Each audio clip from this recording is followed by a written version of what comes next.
சுழன்றும் ஏற்பின்னது உலகு, அதனால் உழந்தும் உழவே தலை. வணக்கம். இன்றைக்கி இது நைட்டில் எடுக்கிறேன் இந்த வீடியோ.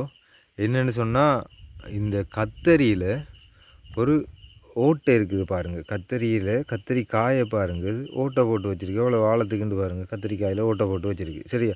இப்போ இந்த கத்தரிக்காய் இப்படி ஒரு ஓட்டை இருந்தது. நான் இந்த ஓட்டையை என்னென்று தேடினான், எனக்கு தெரியல. அதனால் இது என்னென்று தேடினதில் இந்த கத்திரிக்காயில் ஓட்டை போட்டால் கண்டுபிடிச்சிட்டேன். ஒரு புழு உண்டு. சரியா? அந்த புழு இப்போ கத்திரிக்காயில் ஓட்டை போட்டுட்டு இல்லை, இலை சாப்பிட்டுட்டு இருக்குது. அதையும் காட்டுறேன். இந்த இருக்குது இந்த புழு இலையை சாப்பிட்டுட்டு பாருங்கள். இலையை சாப்பிட்டுட்டு இந்த கழிவும் இருக்குது, புழுக்கையும் போட்டிருக்குது.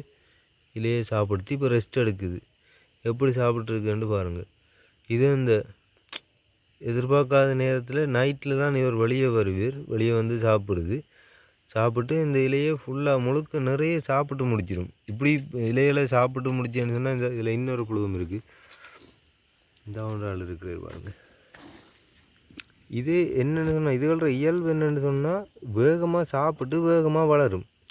இப்போ எவ்வளோத்தை சாப்பிட்டாலும் அது வளர்கிறதுக்குரிய ஒரு தன்மை அதுக்கு இருக்குது. எவ்வளோத்தை சாப்பிட்டாலும் அது வளரும். நாம் அப்படி இல்லை தானே. நாம் இன்றைக்கி 2 கிலோ சாப்பிட்றோம் ஒரு நாளைக்குன்னு சொன்னால், இன்றைக்கி 5 கிலோ சாப்பிட்டா அதுக்கேற்ற மாதிரி வளர போகிறது இல்லை.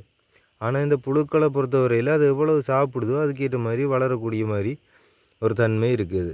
இப்போ புழுன்னு சொல்லிக்கு இது உண்மையாக ஒரு வண்ணத்தி அந்துப்பூச்சி இனங்கள்ற ஒரு இளமை கால பருவம் தான் அது. சரியா?